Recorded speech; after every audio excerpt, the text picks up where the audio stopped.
èmi ò ní kó má kọ story ẹ̀ ẹ̀ẹ̀mejì ló ti ẹ̀kọ́ oní now where everybody don break their fast shall we àwọn tó ń kọ story fún tí mùsùlùmí bá wà láàrin wọn èmi ò bá gbà wọ́n níyànjú àbí èmi ò bá gbà wọ́n nímọ̀ràn kán má bọ́dà àti gbàwẹ̀ mọ́ a máa tú àṣírí ẹ̀. Let me tell you something about Alhaji Wasiu Ayinde. Apart from meeting Baba on stage, if you notice one thing about me, I have never been to Baba's house in Ijebu-Ode. I have never been to Baba's house at kí lorúkọ ilé wọn yẹn. Tẹ́ bá wò mí dáadáa. Yẹn K1 the ultimate. Mi ò délé wọn rí. Tẹ́ bá wò mí dáadáa. Ṣùgbọ́n it is my own duty gẹ́gẹ́ bí ọmọ Yorùbá àtàtà láti protect interest àwọn bàbá wa. Tá bá rí ọmọ olórí burúkú kan, ọmọ àlè kan, ọmọ atoko wá balẹ̀ jẹ́ Ṣẹ̀pẹ̀tẹ̀rì tó rò wípé kóun máa gbé àwọn ológo ṣubú, òun nìdùnnú òun wà, àwa máa wà bí láti máa tú irọ́ ẹ̀. Thank you, Lokota. I've not been to his house in Lokota. I've not been to his house in Ijebu-Ode. And Alhaji Wasiu Ayinde, wọn ò tí play fún mi rí in history tí mo ti ń ṣe launching. So mi ò lè sọ wípé bóyá nítorí nǹkan kan. I am doing this because of the youth. Wọ́n ní tọmọdé ò bá bá rọ́bá, tọmọdé ò bá bá tàn, á bá rọ́bá. Ìrọ́bá kẹ̀dẹ̀ ní bàbá ìtàn ni. Kò yẹ ká ṣe bẹ́ẹ̀ fún o. Mùsùlùmí ọmọ ìyá wa o, kò yẹ ká ṣe bẹ́ẹ̀ fún o. The same ọjà yẹn ni Mrs. Regina Nedinwoko tó lọ níjẹta táwọn ọmọ Yíbò pọ́nlé, wọ́n yọ aṣọ ojú ẹ̀, wọ́n pọ́nlé, wọ́n bá ya fọ́tò, wọ́n bá ṣeré. The same ọjà yẹn ni Lizzy Anjorin lọ ni wọ́n ní kó lọ ra petrol wá, ni wọ́n sọ pé mo wá jí góòlù, wọ́n ní mo wá jí ọjà wọn, wọ́n ní mo jí 91,000 naira, wọ́n ní mo jí 91,000 naira. The same ọjà ni o. Ibẹ̀ lẹ ti máa mọ̀ wípé àwọn eléyìí fail, àwọn eléyìí win, àwọn eléyìí fail. Ẹ má gbàgbé wípé ìyàwó sẹ́nítọ̀ wa ìyẹn Regina mùsùlùmí lọ́kọ ẹ̀ o, àmọ́ ìyàtọ̀ mùsùlùmí Yíbò àti mùsùlùmí Yorùbá òun lẹ rí yẹn.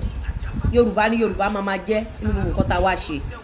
Ọ̀rọ̀ yẹn pọ̀ tí mo ti ń pariwo mi, mo dẹ́nu ọ̀nà lé yín pariwo. Mo ń béèrè pé ṣé mo dẹ́nu ọ̀nà lé ìyá láyà yín pariwo? Ṣé bí péjì mi ni mo fi ń pariwo? Kí ló tẹ̀ ṣe blọ́ọ̀kù mi? Ṣe unfollow mi? Ṣé mo pariwo sí yín létí? Ṣé mo pariwo sí yín létí? Àbí Mrs. Nedinwoko which is Regina àtọkọ ẹ̀ wọ́n ṣe fàájì wọn kiri, kò sílùú tí wọn kì í lọ, kò sílùú tí wọn kì í lọ jáyé wọn. Ṣùgbọ́n tán bá ti bíjà láyé ẹ̀dá wọ́n lọ bú Regina ẹ̀wọ̀n nílé ìyá ẹ̀. Ṣùgbọ́n ẹni tó gbọ́n ló máa kẹ́ni tó gọ̀. Èmi náà mo ti gbọ́n báyìí. Ẹ máa ríran wò, ẹ máa gbádùn mi. Ó ti yẹn mò ń bá yín ṣeré tẹ́lẹ̀ ni torí pé mo fẹ́ kí Ṣẹ̀pẹ̀tẹ̀rì ṣẹ̀sìn. Ó ti yẹn èmi fẹ́ kí Ṣẹ̀pẹ̀tẹ̀rì ṣẹ̀sìn. Nígbà tọ́rọ̀ yìí bẹ̀rẹ̀, tí mo bá lo agbára àbí tí mo bá lo ipò, orúkọ tán ti ń pè mí tẹ́lẹ̀ lẹ bá rò pé mò ń jẹ́, but ṣe mọ̀ pé kò sí nǹkan tí sùúrù ò lè ṣe. Sùúrù tí mo ní ló jẹ́ ká ẹ ṣẹ̀ṣẹ̀ rí ojú ọ̀rọ̀, ló jẹ́ kọ́rọ̀ mi ṣẹ̀ṣẹ̀ yé yín. Ní ìtílẹ̀ wa fẹ́ ṣú yìí, anybody tí Gistlover yẹn Ṣẹ̀pẹ̀tẹ̀rì tó bá rán lẹ́wọ̀n gbére, wọn ò lè sọ pé Lizzy ló rán lẹ́wọ̀n. So Gistlover lálàkọ́kọ́ Alhaji Wasiu Ayinde Masha K1 the ultimate kò kí ń ṣẹgbẹ́ bàbá ńlá kú bàbá ẹ̀. Alhaji ga nínú ayé, Ṣẹ̀pẹ̀tẹ̀rì Gistlover onítẹ́tẹ́ ni bàbá ẹ̀ nínú ayé. Alhaja tó bí bàbá wa K1 the ultimate, ìyá alálùbáríkà tó fẹ̀yìntì jẹun ọmọ ni. Gistlover ìyá títí ẹ̀ ya wèrè kú ni. Tán bá ní ògo ilẹ̀ Yorùbá tó yẹ kí èmi àti yín pawọ́pọ̀ tí ò gbọdọ̀ ṣubú irú àwọn Alhaji Wasiu Ayinde ni, torí pé irú Ọlọ́run ni ò sí, àmọ́rú àwọn ẹ̀dá kan wà wọn ò pé méjì. Ṣé fẹ́ sọ fún mi pé irú Alhaji Pasuma wà? Ṣé fẹ́ sọ fún mi pé irú Alhaji Òṣùpá wà? Àbẹ́ fẹ́ sọ fún mi pé irú Alhaji Màláíkà wà? Ká má tí ìwà sọ wípé Alhaji Wasiu Ayinde irú ẹ̀ ò sí, kò dẹ̀ lè sí irú ẹ̀ mọ́. Bírú bàbá wa Alhaji, bàbá wa grandpa Alhaji Kollington wọn ò pé méjì, wọn ò dẹ̀ lè pé méjì. Àwọn bàbá wa Haruna Ṣọlá wọn ò pé méjì. Ṣé bàbá wa Òbé, bàbá wa grandpa Ebenezer Òbé wọn ò pé méjì. Grandpa bàbá wa Sunny Adé, King Sunny Adé wọn ò pé méjì. Yorùbá máa ń tanra wọn ni nítorí àbòsí, tẹ̀m̀bẹ̀lẹ̀kun, ìwà aburú tó wà lára Yorùbá.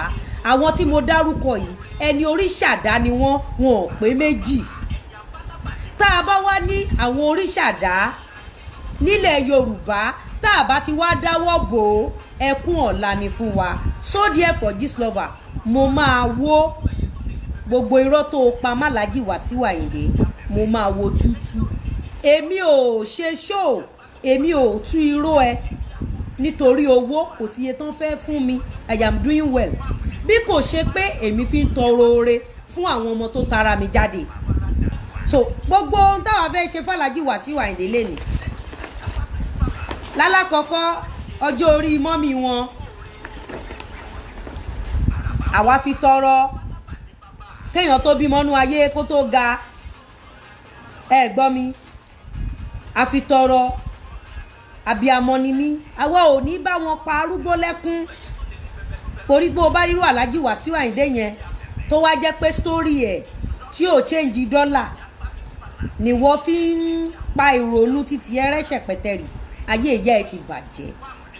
O ò lè bímọ yàn gist lover, o ò lè bímọ ṣoríire, o ò lè bímọ yàn, o ò lè máa gbá wọn ológo ṣubú. Sórí àwọn irú àwọn Alhaji Wasiu Ayinde yẹn bọ́ bá ṣe èèyàn, àwọn àtọlọ́hun nìyẹn, kò tọ́ sí wa. Títí wa ni pé ká rọ̀ gbà yí wọn ká, torí ògo wa ni wọ́n jẹ́. Only trouble in the palace of K1 the ultimate. Emmanuela Rọ́pò as dùgbẹ̀dùgbẹ̀ wey dey me for okay is about to jar for Rọ́pò head as their marriage begin to get kele. Olórí burúkú ni ẹ ṣe pẹ̀tẹ́rì. Wedding Alhaja Rọ́pò báwo ló ṣe kan Nàìjíríà? Palace bàbá K1 the ultimate báwo ló ṣe mú gàrí wá sí 1 naira? Àwọn tó ń kọ story fún yìí, àwọn ọmọ tó ń bayé wọn jẹ́ physically and psychologically, àwọn ọmọ tó ń gbèbù ìkà sí wọn lọ́kàn yìí, mélòó nínú bàbá wọn lọ́lọ́run ṣoore fún bí Alhaji Wasiu Ayinde? Tó bá ka àwọn ọmọ Alhaji Wasiu Ayinde, lọ́yà wà ń bẹ̀, adájọ́ wà ń bẹ̀, doctor wà ń bẹ̀, musician wà ń bẹ̀, gbogbo ẹ̀ wà ń bẹ̀. Àwọn ọmọ tí wọ́n wá ń bayé wọn jẹ́ yìí, àwọn ọmọ tó ń tẹ̀lé ẹ yìí, tó jẹ́ ẹ̀bùn kan tó fẹ́ fún wọn, ẹ̀wọ̀n ni. Tí wọ́n bá wá láti ìdílé rere, ìtàn àbí story ìgbésí ayé Alhaji Wasiu Ayinde kò ní interest yẹ.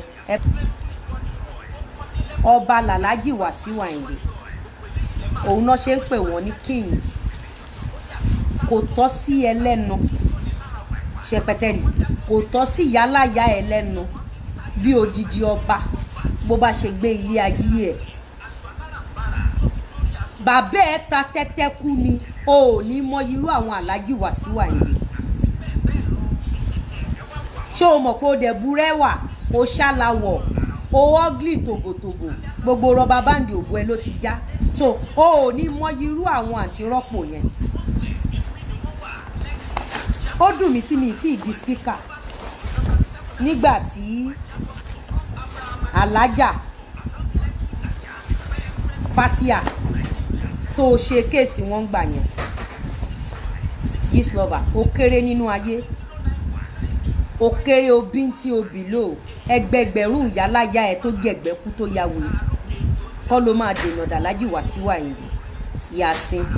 gbogbo story tó kọ nípa Alhaji Wasiu Ayinde mọ́jú mo rò pé tá bá máa fi jí láàárọ̀ yìí wọ́n máa bẹ̀ sí ní àpò ráìsì mẹ́wàá fún wa ni.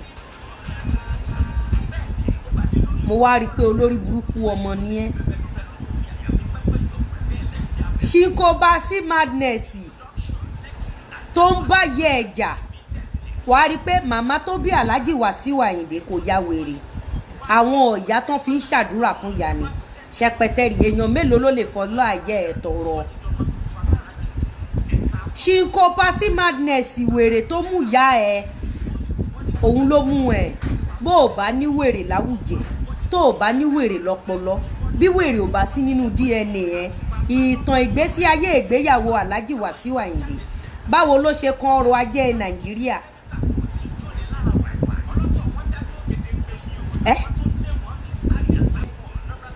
kí ni wọ́n máa ń rí gbà nínú kó o dalé àwọn ọba rú kó o dalé àwọn ìgbéyàwó àwọn èèyàn yìí ok tí àǹtí rọ́pò bá kúrò nínú ilé Alhaji Wasiu Ayinde ṣé wọ́n ní háìtì ni àbò oníwà àbò lẹ́wà àbò olówó lọ́wọ́ ó ráwọn obìnrin táyéké wọn máa ń fẹ́ ni o gbọ́dọ̀ kátó Alhaji Wasiu kì í fẹ́ àwọn olórí burúkú olórí gbígbẹ bí orí awó díndín bíi tiẹ̀ bálájà rọ́pò bá wá kó lé K1 ṣé wọ́n fẹ́ fìwọ́ rọ́pò ni torí kò yé mi story tó gbé wá kò yé mi ni o they don't belong to one woman. Alhaji Wasiu Ayinde láti kékeré wọn mùsùlùmí ni wọ́n inú ìtàn wọn tá a gbọ́ wọn ṣoníyàwó kan bọ́n bá ní pé wọ́n fẹ́ fẹ́yàwó láǹtí rọ́pò lénìí kó ní kálukú mú chálẹ̀ tiẹ̀ ni Alhaji Wasiu Ayinde ò kì í ṣe ẹni tó ń gbé boys quarter kò dẹ̀ gbé èrúùmù palace ló ń gbé palace Alhaji Wasiu Ayinde gan ọba aláyé mi ìgò òní mò ń béèrè lọ́wọ́ ẹ wípé story Alhaji Wasiu Ayinde yìí báwo ló ṣe kún àwa ṣẹpẹtẹrì máa gbọ́ nǹkan tó sọ ó ní Emmanuel Ropo the palace of the famous Fuji artist has been hell on earth. It's none of our business. He's a Muslim man. He can marry as many as he can, and he's a king. In the Fuji world, he's a king. Traditionally, ọmọ ọba ni wọ́n. It's none of our business. Ìwọ láyé ẹ bàjẹ́, ìwọ ló belong sípò ọlá, ó belong sípò ọlá. Ìwọ náà wà Alhaji Wasiu Ayinde. Ìwọ náà wo bàbá tó bí ẹ lọ́mọ. Wá wà àwọn aṣièrè tó bá rọ́bà báǹdì òbó ẹ jẹ́. Ṣáǹtì rọ́pò kọ story tiẹ̀. This lover, sórí bó ṣe máa ń rò pé o ní monopoly pé wọ́n nìkan ló lè kọ story èèyàn. You are not getting it. Ìwọ nìkan kọ́ ló lè kọ story èèyàn. A máa analyze story ẹ as ọmọ náà, ọmọ bá ṣe jọ máa ṣe fúnra wa. Ó ní Emmanuel Ropo kìnìkan has been on air due to several infidelity. How dare you challenging the authority of a king? Wasiu Ayinde. How dare you, ìwọ ọmọ ọ̀ràn kíran, ìwọ ọmọ òṣì, ìwọ ọmọ játijàti. Ó ń sọ fún odidi ọba pé ó ń live infidelity. Kò sí obìnrin tí Alhaji Wasiu Ayinde bá nawọ́ sí ọba ni, ọmọ ọba ni. Ó dẹ̀ ní wọ́n ní entitled láti fẹ́ gbogbo obìnrin àgbáyé tó bá wù wọ́n. How dare you painting our culture as if it's a crime if Alhaji Wasiu Ayinde tán bá fẹ́ yàwó mi just like gbàgbé pé mo jẹ́ legal wife. If my husband comes with any woman tomorrow, he's a Muslim man. And we have culture. How dare you? Mo ń bè lọ́wọ́ ọwọ́ játijàti jálajàla. Ìwọ ọmọ àkúkú bí sànṣẹ́ ràdàràdà. Ìwọ ọmọ tó lógo, ó jógo, ó rogo, ó fògo wẹ̀, ó jókòó síbi ògo. Everything about you is òfo. This lover, ìwọ tó jòfo rofo tòfo, tó gúnlẹ̀ sébùté òfo. How dare you? Why are you painting our culture as if it's a crime for a Muslim man to marry another woman or to fẹ́lá? Láyé àtijọ́ wọ́n máa ń pè pé ọba ń fẹ́lá. Alhaji Wasiu Ayinde ń fẹ́lá ni. Tati mi ń fẹ́lá. Tati mi ń fẹ́lá ni. Ọkọ mi lè dé lọ́la kọ́kọ́ mi fẹ́ fẹ́lá. Is our culture. Ẹ̀yin olórí burúkú obìnrin olè ọ̀lẹ alápá má ṣiṣẹ́ ṣẹ̀pẹ̀tẹ̀rì group of awáyé má ṣe rere tó yẹ kẹ́ ẹ lọ tẹpá mọ́ṣẹ́ ẹ̀yin lẹ sọlé ayédàwà lọ láti jọ́tá láyé ti dáyé ọmọ obìnrin lọ́kọ obìnrin obìnrin tó bá ní kọ́kọ́ òun má fẹ́ lá ó ṣeé ṣe kọ́kọ́ ẹ̀ má kúrò lójú kan bó bá ti fẹ́ láì tí ò fẹ́ dé yàrá tèmi bó bá ti fẹ́ láì tí ò fẹ́ dọ́dọ̀ tèmi kí n tèmi ìyàrá pọ̀ jàǹtìrẹrẹ bó bá dẹ̀ fẹ́ lá sórí bẹ́ẹ̀dì mi máa mú bẹ́ẹ̀dì mi a ní kíṣẹ́ ọwọ́ tèmi má ti dá mi kó má ti dá mi lójú ṣáìdá kíṣẹ́ ọwọ́ mi ti dá mi láre. Why are you painting it to this new generation as if Alhaji Wasiu Ayinde is a bí o mọ̀ ẹrú ló pa Alhaji Wasiu Ayinde ni is a king ọmọ ọba ni Alhaji ni mo Alhaji tó ti lọ Mecca more than 40 times ni. What are you talking about? He has been to Umrah, he has been to Hajj so many times. So what are you painting to the new generation? Pé ìfìdí akóró gbá lẹ́nu yálàyẹ ṣẹ̀pẹ̀tẹ̀rì. Because a lot of people mọ̀ pé wọ́n ṣẹ̀pẹ̀tẹ̀rì nígbà tó ń fara ṣe ètùtù káàkiri orí bẹ́ẹ̀dì àwọn ọkùnrin o rò pé wọ́n ní lánàá àmọ́ o ò sí ń bẹ̀ mọ́lẹ̀ ni. That does not mean pé kó máa tọwọ́ bọ̀ gbéyàwó wọn. Alájà Rọ́pò has come to say gbogbo ìyàwó pátápátá tAlhaji Wasiu Ayinde fẹ́ ìyàwó wọn ni wọ́n. Èyí tó bá máa ń gbé Aradite lọlé ọkọ bíi tèmi báyìí máa lọ bẹ̀ máa mú chálẹ̀tì wọn ò lè lé mi síta. Wọn ò lè lé mi síta. Èyí ìgbéyàwó ti bí tẹ́ ẹ túká ṣé ẹ mọ̀ pé Gistlover ṣé o mọ̀ pé wọ́n ló sọ pé àǹtí yẹn lọ lé babaláwo ìwọ ló bẹ̀rẹ̀ sí ní parọ́ mọ́ àǹtí yẹn Gistlover ìwọ ló dàgbéyàwó àǹtí yẹn rú. Why are you painting it as if Alhaji Wasiu Ayinde ni oníṣìná ọba ní olórin dẹ̀ ni bí ò bá fẹ́ wọn wọ́n máa fẹ́ anybody tó bá fẹ́ Alhaji Wasiu Ayinde ti mọ nǹkan tán tẹ̀sẹ̀ bọ̀ tó bá ti mú ẹ gẹ́gẹ́ bí ọmọ obìnrin bó o bá ti fẹ́ single guy ńgbà tẹnu ìṣó fẹ́ single guy ṣẹ́mi single guy tẹnu ìṣó fẹ́ ṣóògùn ni mò ń béèrè pé ṣẹ́mi ẹ̀gùn ni Gistlover ẹnu ìṣó client yẹ single guy tó fẹ́ ṣe bó ṣánkú láìpẹ́ ọjọ́ ni àfi bó ṣe dórí oníyàwó mẹ́wàá tẹ́ ẹ sọ Mr. Lawal dọkọ ọlọ́kọ gbogbo àwọn ọ̀wà játijàti àwọn ọ̀wà pálapàla àwọn ọ̀wà olórí burúkú tó kún ẹwọ́ ẹ̀yìn ọmọ òṣì wọ̀nyí ẹ̀yin ọmọ játijàti ẹ̀yin ọmọ àbátà káfíńrà tùpà kó lọ́mọ àjítan náà wò ẹ wá sọ ní ayédàwà lọ bọ́n bá ti há sọ́wọ́ yín. Ńgbà tí Gistlover lóhùn gbé sórí Alhaji Wasiu Ayinde bọ̀ ìwọ ṣe rò pé o wà nínú àwẹ̀ bíyà bó bá ń gbàwẹ̀ kúrò lórí platform ni tètè kórí burúkú ẹ kúrò níbà tí n bá gbọ́ pẹ́kẹ́lẹ́nu yálàyà ẹ̀ o rò pé mi ju afọ́fun gbé mo lórí burúkú ṣànpọ̀kẹ́kù bíi tiyín èmi ò ń ṣàṣìírè bíi tiyín. Ìgbà tí wọ́n ń gbàwẹ̀ wò lọ sọ́dọ̀ Gistlover lánàá kó o sọ fún pé o fẹ́ gbọ́ sórí odidi Alhaji ọmọ mùsùlùmí o lè sọ fún ìwọ òye sọ fún bí ọmọ Yorùbá pé wo ò fẹ́ gbọ́ sórí ọmọ Yorùbá kankan. Èmi ò ń ṣe olórí burúkú bíi tiyín tẹ́ máa fẹ́ bí para yín tẹ́ máa lẹ́ ń gbàwẹ̀ tó jẹ́ pé ibi tí wọ́n ti ń ba mùsùlùmí ẹgbẹ́ yín láyé jẹ́ náà ti máa bá yín níbi tí wọ́n ti ń bọ ọmọ Yorùbá ẹgbẹ́ yín láyé jẹ́ náà ti máa bá yín. Èmi ò ń ṣàṣìírí asiniwáyé bíi titi yín di àwọ̀ ẹmú ọjọ́ kìíní àná tẹ lọ ra petrol láàrin ọjà o ò mọ̀ pé ó máa gbàwẹ̀ o ò mọ̀ pé mùsùlùmí yẹn kó rẹ kúrò níbí kí àṣìta ìbọn má bàa bà ẹ́ ń bí. Gistlover bọ́ síbí ẹ mọ̀ nǹkan tó ṣe ń kọ sórí màá sọ fún yín ṣẹ́rí tẹ́lẹ̀tẹ́lẹ̀ tí Gistlover bá kọ story Alhaji Wasiu Ayinde, àwọn tó jẹ́ fans Alhaji Wasiu Ayinde wọ́n máa ń wọ DM Gistlover yẹn ṣẹpẹtẹrì, wọ́n máa ń fún lówó. The same thing goes to Esabod. They used to pay them. They used to pay all of them. Tó bá ti kọ story anybody tó bá súnmọ́ wa, we used to pay them. But now nobody is going to pay you Gistlover. You will be forced to start a job. Wàá lọ bẹ̀rẹ̀ iṣẹ́.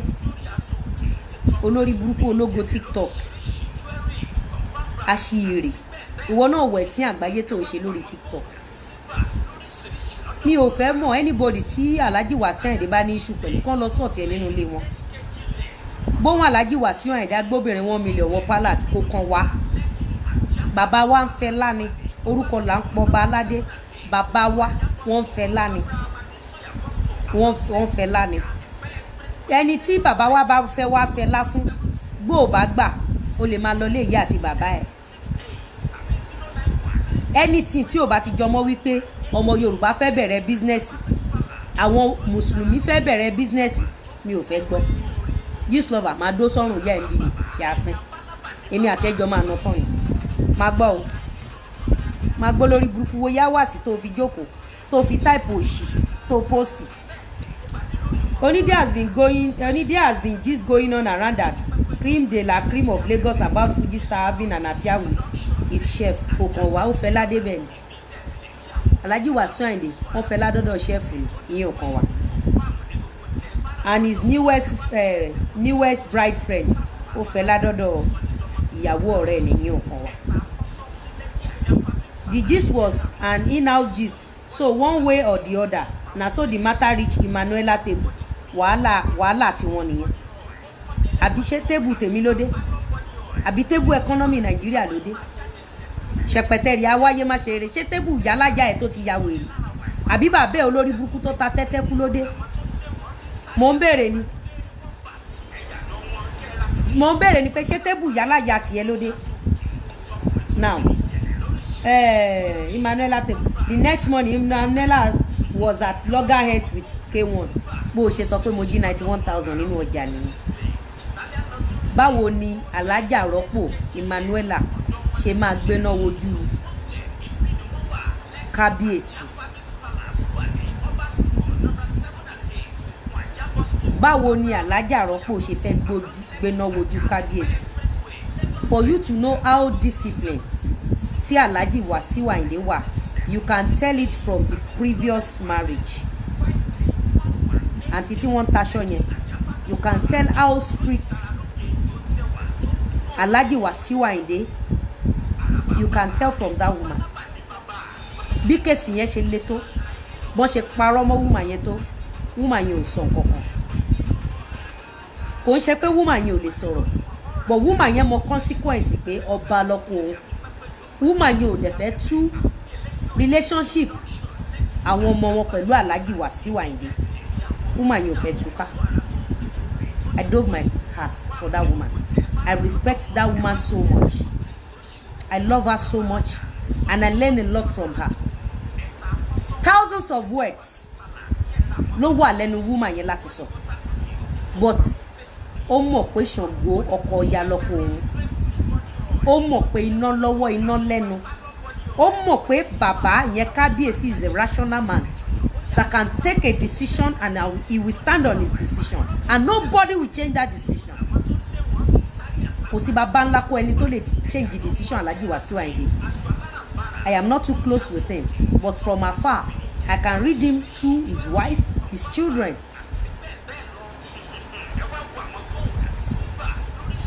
Woman yẹn ò sọ hádọ̀la ẹ parọ́ mọ́ woman yẹn ló lọlé babaláwo ṣé bí ìwọ ṣẹpẹtẹrì yìí náà ni?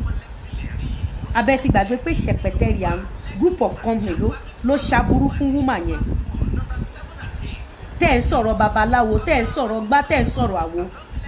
Woman yẹn ò mọ̀ gbogbo bẹ́ẹ̀ ṣe súnmọ́ woman yẹn tẹ́ ń lọ patronize ẹ̀. Woman yẹn ò mọ̀ pé set up ni. Ẹ kúrò mọ́ woman yẹn, she did not say a word.